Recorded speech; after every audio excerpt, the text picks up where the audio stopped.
I think the industry is changing quite a lot in regards to, flavor profiles and drinks and things like that. I don't think that's a bad thing. I think you've got to use it to get people to come back to coffee, to drink coffee, introduce them to coffee. Um, yeah, I think, the demographics changing quite a bit. So it's interesting. Mappa Forward is bringing a new perspective to the Japanese coffee industry with Mappa Forward Japan. Every 2 weeks, we're highlighting a selected series from the Daily Coffee Pro by Mappa Forward, translated and available in Japanese on our YouTube channel. Follow along on our new Instagram account, Mappa Forward Japan, where we'll share industry commentary, episode clips, and market updates, all in Japanese. And if you're in the Japanese coffee industry, join our mailing list for updates and exclusive content, also in Japanese. All the details are at mappaforward.coffee/Japan, and we'd love you to share this information with your Japanese friends in the coffee industry. Check the show notes for details. Welcome to the Daily Coffee Pro by Mappa Forward, friends. I'm your host, Lee Safar, and this is episode 4 of a really awesome 5-part series with Mark Dundon from 7 Seeds. We're talking about the difference between opening a cafe today versus pre-COVID. And if there's anyone who knows what that is, it's Mark Dundon. He's opened a number of projects over the years. Most of them you know and you've heard of and you've mostly visited. But in all of that time, Mark, I have always known what you've done to have a specific kind of taste of quality. Like, when you've walked into a 7 Seeds cafe, whether it's called 7 Seeds or whether it's not, when you've walked into something that you've particularly created. And in this episode, we're going to talk about defining quality and what's important about that to communicate to the consumer. You guys have a lot of ways that you communicate that. You don't hide the transparency that you've got, that relationship with the consumer. So I wanted to start this conversation by asking you, how do you define quality in coffee? Look, I think for me, I really it's a cupping table. That's where it sort of starts. So it starts where it's grown, understanding, what the producer's trying to achieve and things like that. Like if someone says, look, I'm doing this, wild process and things like that, like if that's their goal, and they've got it to a point where they want it, that's a great result for them. But it may not be my cup of tea, but, maybe that's success for them. Quality for me is, that taste being where I think coffee should sit, and not be. So I want to see, the actual, location, the terroir, the altitude, the varietal. I really want to be able to taste that coffee. For me, I really want to understand and look at that coffee as something that's, representative of the producer that's come from and can be, fairly distinct to a certain extent. Yeah. How important is it to you that you know the farmer as a part of that process? It's like it'd be like in a perfect world, yes. In places where it's small Ethiopia or African places, African countries where to meet the community or things like that, to understand what's happening is important. Like for us, we really do want to understand what's happening and really look at where that coffee's from and what the reason behind it is and what they're trying to achieve. Like it doesn't have to be, a singing micro lot that's, taste of tropical fruit and all that sort of stuff. If someone really needs to, produce a great blend a lot that really works and, stunning as an espresso, fantastic. I think, that's a success for them. The great thing that we've seen is we've seen people at Origin that we've worked with for 10 years, actually, go through and be so successful that now we're not buying their coffee. They're selling coffee, at, $7 and above for everything. That's a great result. You know what I mean? What does that feel like for you as someone who's watched that happen? Like, I think it's great. Like I am disappointed, and I'm talking about Guatemalan producers. We hope to buy off them again, next year. But like they're like, and we visit them quite a lot, and they are killing it. They're quite well known guys. Freddie Morales and Uh-huh. those guys. They're Cup of Excellence winners and do all that sort of stuff. And they're it's a big family. Sons are getting into it and all that stuff. And their coffee is exceptional. It's stunning. Mm. Like it's got to a level now where it's just beautiful. To buy a full container of that and ship it to Melbourne is just going to kill us. You know what I mean? Damn. At this particular point in time from a business model. But like, yeah, it's great. It's great to see that. Mhm. Um, and to me, it's important to obviously look at, what they're trying to achieve, what we're trying to achieve, and really be open in dialogue, about what's happening, Yeah. about, yeah, where they're going and all that sort of stuff. With regards to the price crisis, the all of the other parts that come into the coffee crisis, do you think the definition of quality is going to shift? Not from the consumer's perspective, but from the way that we as an industry have to perceive the quality that's available to us, the lack of labor that's available to farmers to pick and create specialty grade coffee, all of that kind of stuff. Does our definition of quality have to be flexible and fluid? That's a really tough question because, like, I probably know where it's going and what's going to happen. But What to is me, I that? think realistically, well, like obviously things are changing quite a lot. Like I think when you look at cupping and scoring and recent changes and those sort of aspects, it seems to be sort of almost taking away that sort of people want to enjoy drinking coffee. Mm. I think making things really complex and hard is difficult. I think defining what is coffee and what isn't is important. I don't think that should define what people drink, of course. Like Hmm. people can drink whatever they like, but I think to have that definition is important from a quality point of view. I don't want, a high-grown, Panamanian coffee, that takes a long time to, mature and doesn't produce a lot to be easily, reproduced flavor profile wise by co-ferment Hmm. because, people won't be growing that coffee because it's just far easier to work the other way. So I think, transparency and an understanding of what's happened with those particular coffees is great. If people want to drink the co-ferment, that's great as well. Go for it. But I think you really need to have, some purist ideal about what, coffee is and what, why you would celebrate this, 2000 meter, Takeshi Javanica or something, whatever, those sort of aspects Hmm. are important to me. I think the industry is changing quite a lot in regards to, flavor profiles and drinks and things like that. I don't think that's a bad thing. I think you've got to use it to get people to come back to coffee, to drink coffee, introduce them to coffee. Um, yeah, I think, the Mm. demographics changing quite a bit. So it's interesting. This is a great place to talk about the consumer because as we see the next generation of, we've definitely got Gen Z now drinking coffee. Yeah. They're working in cafes, et cetera, et cetera.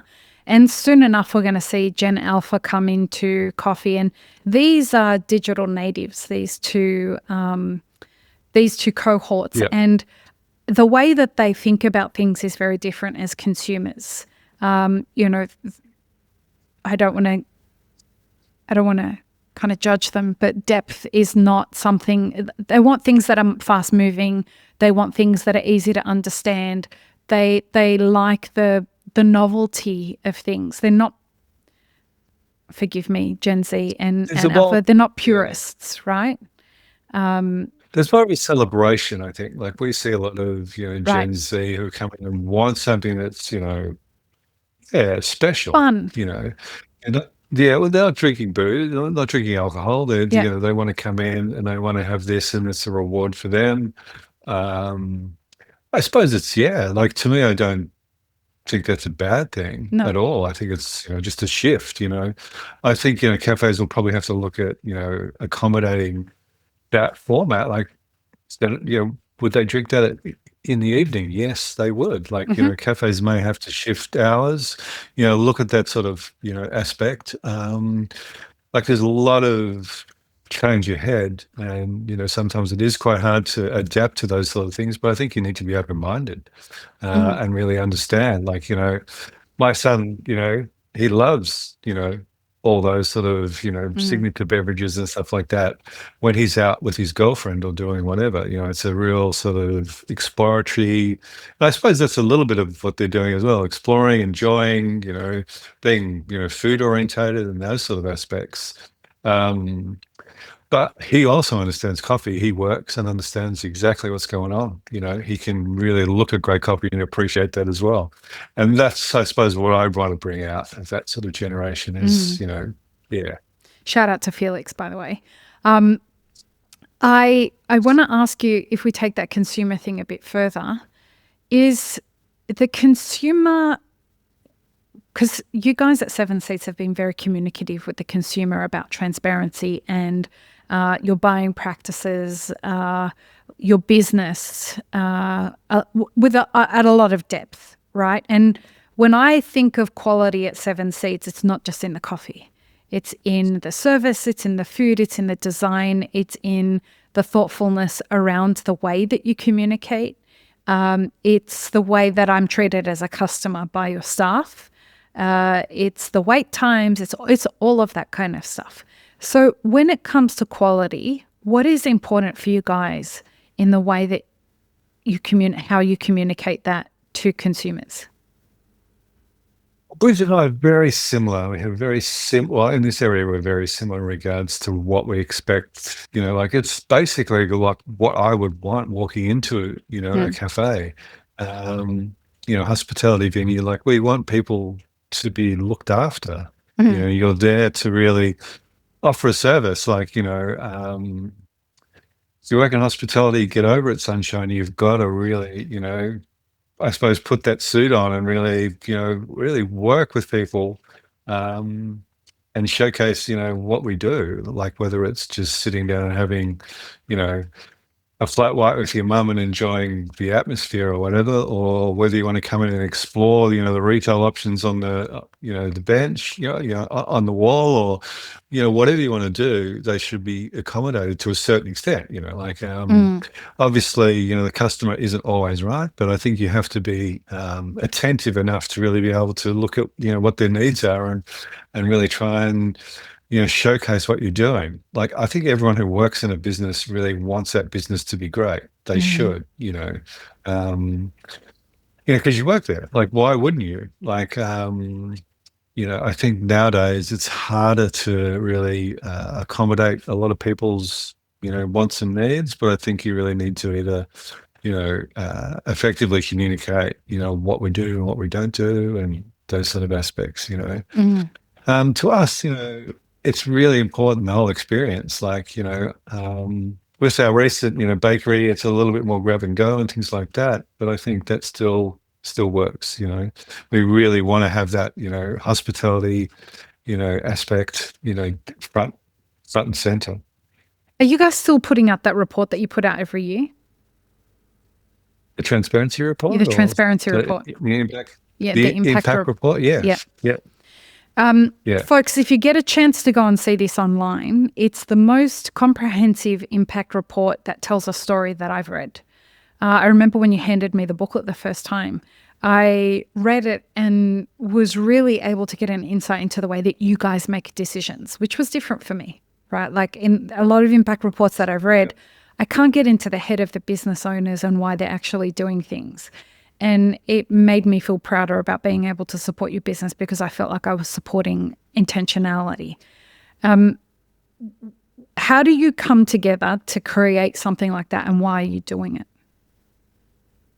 Well, for us, it's really important to have some fundamental backbone for the business. So I think for us, it was a reaction, about people saying they were specialty coffee or whatever.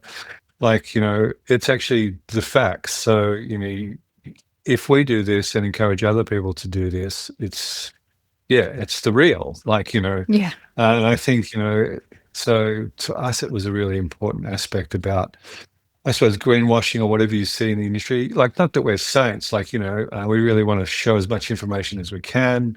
Well, not making it too wordy or whatever. Like, the reality for us is to just have a statement, an approach to what we're trying to achieve, what we haven't achieved, all those sort of things. I think, there's quite a few people starting to do that, which is great. Quite a few people who, have been doing it for a while as well. Mm-hmm. I think it's just a reaction to, I suppose, just the fundamentals behind the business. I think it's important to really, as a business person, to also have, business morals a little bit. I think, business can change the world. I think, looking at politics and things like that, I think it's sort of almost up to us a little bit. Right. The reason that I mentioned this report is because before I saw your one, I was like, yeah, fucking another impact report, right? Like, do customers even read them? And then I did read yours, and I saw the way that you were giving, like, they're printed. Customers can see them in the store, but also people can go online. And when I did see yours, I realized that the impact that it had on me was that I realized why I had a reason to support this business. It kind of was more, it went beyond buying a latte and an avo toast, right? It was like, I can trust this business now. Because the transparency that I got from that report was a trust buy-in. Are you finding that that's the case with your customers? Like the impact report's a bit of a tough one because it's usually industry people who are reading it. Oh, really? Like, we actually have done cards in the most recent one, like a postcard set, for people to read, and it's it's sort of in the cafes and all that sort of stuff. So I think, like, it's hard to really gauge how much people really read and take in and understand. It should be there for anyone to go through and look at. That's the most important thing. We find that most people do understand the fundamentals of our business, of being, trying to, be ethical, transparent, and have an approach to coffee. Like, our tagline really is, we see a future in coffee. We want coffee to be here, forever. And for us, it's important to, reward producers, to try and pay, effective amounts for them to put coffee back into the ground, for their kids to be encouraged to come back in. And I think, it's great when you have, the Guatemalans selling their coffee for such, huge prices, and things like that. It's really important. And, their family coming into the business and all those sort of aspects. It's really positive. Will coffee be here forever? I'd like to think so. I think, yeah. I think if we do the right thing, forever's a long time, but, like, I think for, immediate future, I can't see why not. Like, it's such an exciting time for coffee. Even when I started, varietals were very country orientated. Like, now people have shared them. Like, if you look at what the Petersons have done with, geisha and all those sort of aspects, it's gone around the world. There's such great people in that, in the industry, which actually are, happy to share and, do all those sort of things. I think you just need to hold on to that sort of stuff. Like, a lot of people are really trying to look at how coffee can survive, through climate change and those sort of aspects. And it'd be great to think that we solve climate change, or could actually, minimize the impact of that by, not just, genetically modifying plants, but actually reverse what we're doing. But, I think realistically looking forward, there's a lot of work to do, but, like, you can't give up hope, I don't think. I want to be an optimist. I really do want to be, positive and really give people, like, my son, the ability to really, continue in that industry. So, yeah. One episode to go, folks. What the role of technology is going to play in all of this. So let's keep the hope. I consider myself a hopeful realist. So when someone like you says stuff like that. I can see the hopeful realism in that. I think it's a dangerous time to be like just someone who is a straight out optimist for no reason, because that's a little dangerous. But technology is going to play an interesting role in the way that we move forward with things like this. So join us for the final episode of this series, folks. Peace, love, and peanut butter. Have an amazing rest of your day. This episode is part of a 5-part series produced by Mapper Forward. Check the full playlist and guest details in the show notes, as well as how you can support our work in the coffee industry. Become a premium YouTube subscriber, explore our Patreon and any brands we've partnered with to bring you this podcast. Please don't forget to like, share, and subscribe. It really does help us grow our audience.